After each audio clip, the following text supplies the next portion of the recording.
You know what makes me absolutely sick? The fact that WWE thinks we're stupid enough to believe that Bronson Reed and Braun Breaker just randomly turned on each other. Are you kidding me right now? These two monsters who were absolutely destroying everyone in their path just wake up one day and decide to tear each other apart? No, hell no. And if you believe that's what actually happened, then Paul Heyman has you exactly where he wants you. That's right, I said it. Paul Heyman orchestrated this entire thing, and I'm about to expose every single dirty trick he pulled to make it happen. By the end of this video, you're going to be furious that you didn't see it coming, and you're going to demand that WWE address this manipulation. So buckle up, because what I'm about to reveal is going to change everything you thought you knew about Monday Night Raw. Let's rewind for a second, because this story doesn't start where you think it does. This starts way back when Paul Heyman was desperately trying to rebuild his empire after Roman Reigns left him high and dry. Everyone was so focused on the Tribal Chief storyline, on Solo Sikoa taking over the bloodline, that nobody was paying attention to what the wise man was doing in the shadows. And that's exactly what he wanted. Paul Heyman has been playing four-dimensional chess while everyone else is playing checkers, and Bronson Reed and Braun Breaker were his pawns from day one. Think about it. Really think about it. When did these two absolute juggernauts suddenly start getting major screen time together? Right around the time Paul Heyman needed new clients. Right around the time he needed muscle to protect his interests. Coincidence? I don't think so. Heyman has always been about aligning himself with the most dominant physical specimens in the company. Brock Lesnar. Roman Reigns. CM Punk. The pattern is clear. He finds monsters, he elevates them, and then when they've served their purpose or when he needs to pivot his strategy, he burns it all down and walks away clean while they destroy each other. But here's where it gets really insidious, and this is where my blood starts to boil. Bronson Reed and Braun Breaker weren't just working together. They were bonding. They were forming a legitimate partnership that could have dominated Raw for years. These two were unstoppable. Every team they faced got obliterated. Every superstar who stepped up got crushed. They were building something real, something special, something that could have printed money for WWE for the next decade. And Paul Heyman couldn't let that happen. You want to know why? Because a partnership that strong doesn't need a manager. They don't need a wise man whispering in their ears. They would have outgrown him. And Paul Heyman cannot exist in a world where he's not the most important person in the room. So what does he do? He plants seeds of doubt. Small things at first. A comment here about how Braun got more camera time during a promo.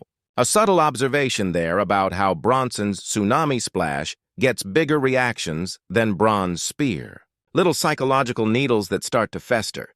And here's the thing about Paul Heyman that makes him so dangerous, so absolutely lethal in this business. He doesn't just tell lies. He tells half-truths wrapped in legitimate observations, making his targets question their own perceptions of reality. He's not just a manager. He's a psychological terrorist who weaponizes insecurity and ambition. I've watched every single Raw episode frame by frame since this team formed, and the evidence is staggering. There are at least 7 different moments where you can see Paul Heyman in the background during Reed and Breaker segments, watching them like a predator studies prey. 7 times where the camera accidentally caught him observing, calculating, planning. Production probably didn't even realize what they were filming. But it's there. It's all there if you look close enough. And once you see it, you can't unsee it. Every smirk, every calculated glance, every time he positioned himself just within earshot of their conversations. And then came the night where everything shifted. Remember when Bronson Reed hit that massive tsunami splash off the top rope and the crowd absolutely erupted? Remember how Braun Breaker was supposed to make the pin but hesitated for just a split second? Everyone chalked it up to ring psychology, to letting the moment breathe. But I found footage from after that show, from the parking lot. And guess who was having a very intense conversation with Braun Breaker? That's right, Paul Heyman. Just the two of them. No cameras. No official WWE coverage. But a fan caught it on their phone from a distance. You can't hear what they're saying, but you can see the body language. You can see Heyman gesturing emphatically, and you can see Braun's expression changing from confused to angry to absolutely livid. That was the moment. That was when Heyman convinced Braun that Reed was trying to steal his spotlight, that Reed was getting all the glory while Braun was doing the heavy lifting. And on the flip side, Heyman was working Reed too. Different approach, same manipulation. He was probably telling Bronson that management saw Braun as the future, that Reed was just the muscle, the temporary monster who'd be forgotten once Breakker got his singles push. Playing on Reed's insecurities about being overlooked his entire career, exploiting Braun's legacy pressure as the son of Rick Steiner and nephew of Scott Steiner. Classic divide-and-conquer strategy straight out of Heyman's playbook. He's done this before. He turned on Lesnar. He orchestrated tension within the Dangerous Alliance back in WCW. The man is a master manipulator, and his greatest skill isn't talking on a microphone. It's psychological warfare behind the scenes where fans can't see it happening, where cameras aren't rolling, where he can operate in the shadows like the snake he truly is. But the most damning evidence came just 2 weeks before the split. There was a backstage segment that got cut from the broadcast but made it onto WWE's social media for about 30 minutes before being mysteriously deleted. In that segment, Paul Heyman is talking to both Reed and Breakker, supposedly giving them a pep talk before their match. But if you read his lips, because the audio is partially obscured by background noise, he's saying different things to each of them. To Reed, he's saying something about proving he's not just muscle. To Braun, he's talking about legacy and destiny. He's feeding them completely different narratives while making them think they're getting the same speech. That's sociopathic levels of manipulation right there. And WWE deleted it. They scrubbed it from their platforms because someone in production realized it exposed the whole plan. But the internet never forgets. And I managed to get a copy before it vanished. The proof exists. And it's sitting on my hard drive right now, archived for posterity, waiting for the moment when Heyman tries to deny everything. Now here's what makes me absolutely furious. And this is where you need to pay close attention, because this affects every single wrestling fan watching. By orchestrating this split, Paul Heyman didn't just ruin a dominant tag team. He potentially destroyed 2 careers. Bronson Reed and Braun Breakker are now in a blood feud that's going to result in brutal matches, potential injuries, and years of animosity. All because one manipulative genius wanted to maintain his relevance and create chaos he could profit from. Think about the casualties here. Think about what's been lost. Bronson Reed finally had momentum, finally had a partnership that showcased his abilities beyond just being a big man who does splashes. He was developing character work, showing personality, proving he could be more than just a monster. And Braun Breakker was learning how to work with a partner, how to build chemistry, how to be part of something bigger than himself. These are crucial developmental steps for young talent. And Heyman torched it all, and you know what the worst part is? WWE is going to let him get away with it. They're going to play it off as organic storytelling. They're going to act like this was always the plan, but it wasn't. This was Heyman going into business for himself, protecting his position, and using 2 of the most promising talents on the roster as collateral damage in his personal chess game. This was about ego. This was about control. This was about making sure Paul Heyman remains relevant in an era where managers are becoming increasingly obsolete. Some of you watching this are probably thinking, I'm reaching, that I'm connecting dots that don't exist. But answer me this. Why has Paul Heyman been so quiet since the split? Where are his promos? Where's his involvement? He's ghost. He set the fire and walked away while Reed and Breakker burn each other to the ground. That's not coincidence. That's strategy. He removes himself from the situation, watches them destroy each other, and then swoops back in to manage the survivor. Or he moves on to his next set of victims. That's the Heyman cycle, and we've seen it play out over and over again for 3 decades. Let me tell you something else that's going to blow your mind. I talked to someone who works in WWE production, and they told me something off the record that connects all of this together. Apparently, there were multiple creative meetings where the topic of keeping Reed and Breakker together long-term was discussed.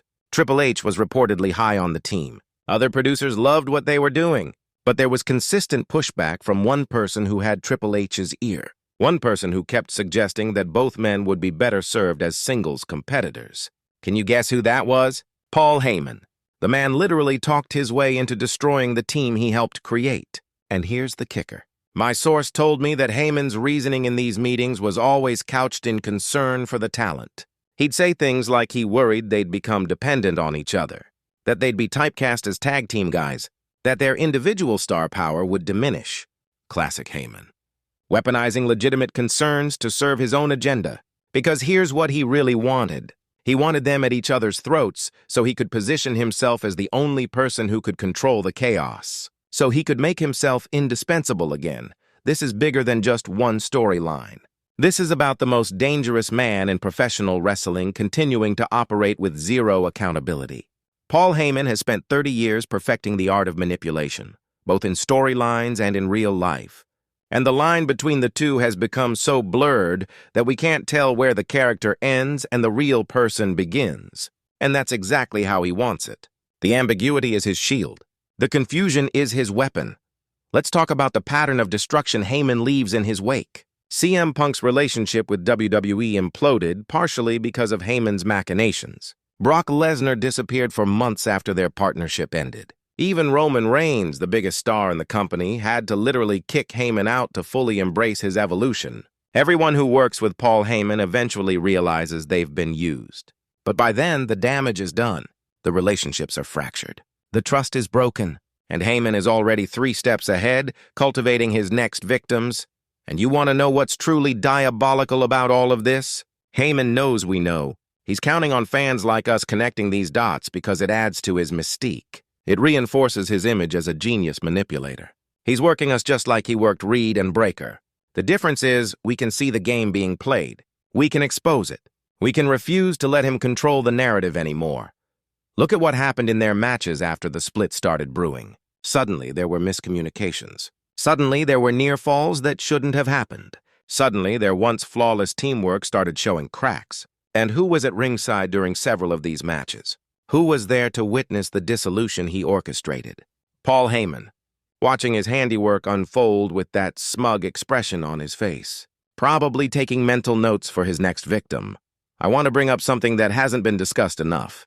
The timing of all this chaos. It happened right when both Reed and Breaker were being positioned for potential championship opportunities. Right when they could have been elevated to the next level as a team. Right when merchandise sales were starting to reflect their popularity. That's not coincidence. That's sabotage. Because if they succeeded as a team, Heyman couldn't claim credit. He couldn't position himself as the architect of their individual success. So he had to tear it down and rebuild it in his image. WWE needs to address this. Triple H needs to address this. The fans need to demand answers. Because if we let this slide, if we just accept this as entertainment, we're telling WWE that it's okay to sacrifice tag teams and partnerships on the altar of one man's ego.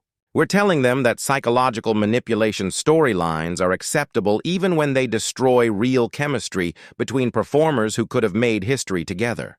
We're giving Heyman permission to do this again and again until there's no one left to trust anyone in that locker room. Bronson, Reed, and Braun Breaker should be champions right now. They should be the most dominant force on Monday Night Raw. They should be headlining pay-per-views and main eventing shows. Instead, they're tearing each other apart in a feud that benefits no one except Paul Heyman's reputation as a master manipulator. They're damaging their bodies in increasingly violent matches. They're burning bridges that can never be rebuilt. And for what? So Heyman can prove he's still relevant? So he can demonstrate that he can make or break careers on a whim? The most frustrating part about all of this is that we're watching it happen in real time, and most fans don't even realize they're being worked. They think this is just good storytelling. They think this is what's best for business. But it's not. It's what's best for Paul Heyman. And there's a massive difference between those two things. Good storytelling builds stars. Good storytelling creates moments that fans remember forever. What Heyman did was destroy potential for personal gain. That's not storytelling. That's vandalism. I've been covering wrestling for years, and I've never seen anything quite like this. The calculated precision with which Heyman dismantled this team is almost impressive if it wasn't so infuriating. Every move was planned. Every word was chosen. Every manipulation was timed perfectly to create maximum damage. This wasn't a spur-of-the-moment decision. This was a long-term strategy executed with surgical precision by someone who understands human psychology better than most therapists. So, here's what I need you to do. Comment below and tell me if you see what I see. Share this video because WWE needs to know we're not blind to what's happening. Tag Paul Heyman in your tweets and demand accountability. Most importantly, the next time Paul Heyman shows up on your screen with that smug smile, remember what he did. Remember that he's not just a character. He's a master manipulator who treats wrestlers like chess pieces, and it's time someone called him out for it. The truth is revealed. Paul Heyman is the instigator, and we're not going to let him forget it. We're not going to let WWE sweep this under the rug, and we're damn sure not going to let Heyman destroy another team without consequences. The wise man's reign of manipulation ends now.